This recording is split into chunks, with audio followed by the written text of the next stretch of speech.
I want to talk about these John Deere workers striking because, as I mentioned, we are living through a historic moment for organized labor. Perhaps the biggest moment for organized labor in 50 years. For decades, union density has been on the decline in this country because of public policy. Specifically, if you compare it to countries like Sweden or Denmark, who have around 65% union density, we're not even close to that. And you can also trace it back to the Taft-Hartley Act in the 1940s, which allowed for the promulgation of right-to-work laws. Labor groups lobbied and tried to get it repealed, but it was filibustered multiple times in the Senate. Just a reminder of the history of the filibuster. In any event, we are seeing a massive uptick in striking workers throughout the country. We have the 700 Worcester nurses who are still holding strong, and they've announced that they're starting to get key concessions by continuing to hold the line. We have the Alabama coal miners, now the 1,000 Kellogg workers.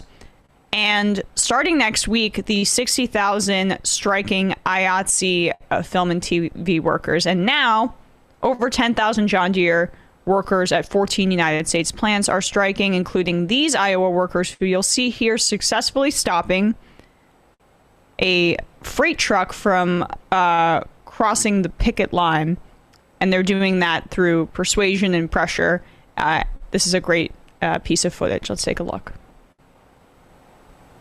Gonna take it. Come on. No, we're not gonna take it.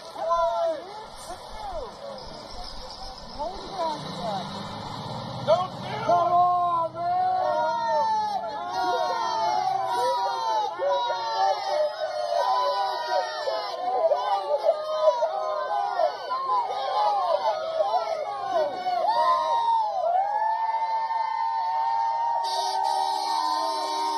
Huh.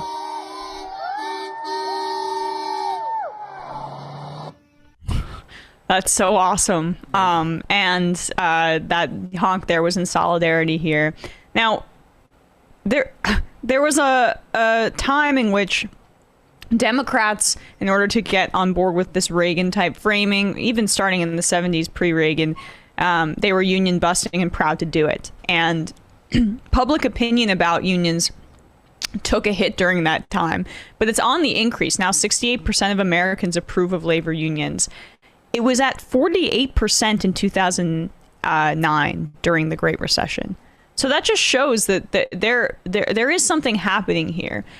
And why I think it's all happening now is this is about the pandemic laying bare how little employers valued their laborers without them wielding their power and showing their power.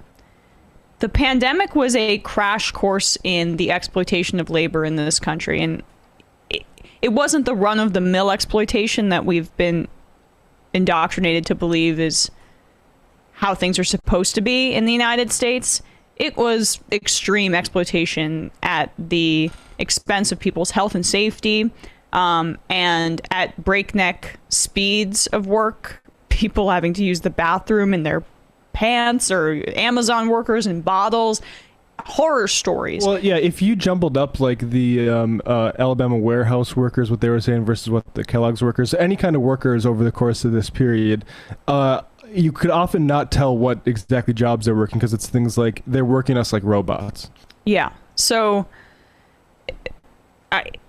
when they're forced into being robots, it also allows for people to say, okay, well, I'm not one, and I'm going to reclaim my power, and I'm going to reckon with the value of my labor, and I'm going to exert that reckoning upon my employer. And so it's also notable, in my opinion, that some Democratic leaders who normally would not be, I think, open to this kind of action are seeing what's happening here. Nancy Pelosi going to speak in favor of the Worcester nurses. Joe Biden speaking about the Amazon unionization effort, which ended up failing in Bessemer. But still, if political leaders like Biden and Pelosi are taking notice, and you just see the sheer numbers of strikes throughout the country, we've got to know that we're living through this important watershed historic moment. Yeah, I mean, and pay attention. We talked with Maximilian Alvarez on Left Reckoning last night, and like the thing that makes it a real proper strike wave is if these strikes start compounding and reflecting on each other as part of the same sort of movement. And I think that's what I'm more sort of hopeful about. I want to see, that happen, because there is something going on, and you see the right trying to react to it. You saw like Jack Posobiec and Tucker and the right-wing sort of boss protection unit go on the offensive, try to make Southwest airline closures about vax mandates. But you didn't notice those exact same people coming to the pilot union's defense when they were fighting against emergency time off during coronavirus that was forced on them by the executive. So there's definitely something happening here, and if Biden wants to do something, pass the PRO Act. Get rid of the filibuster and pass the PRO Act. Don't uphold the filibuster, which has been put in place, as I mentioned, and has historically upheld right to work laws and allowed for states all over the country to adopt them. That's the legacy of the filibuster, and not just the racial history of it. Yep. There's history like this in order to preserve capital and crush unions. And at this moment, what you can do, folks, is support your local strike funds and get out there if you're nearby any of these strikes, whatever one they are. Bring a pizza, bring food, go support them, because this is the moment. Like this is as good a chance as we've had in, like Emma said, in a long time, and we need to use it to full advantage.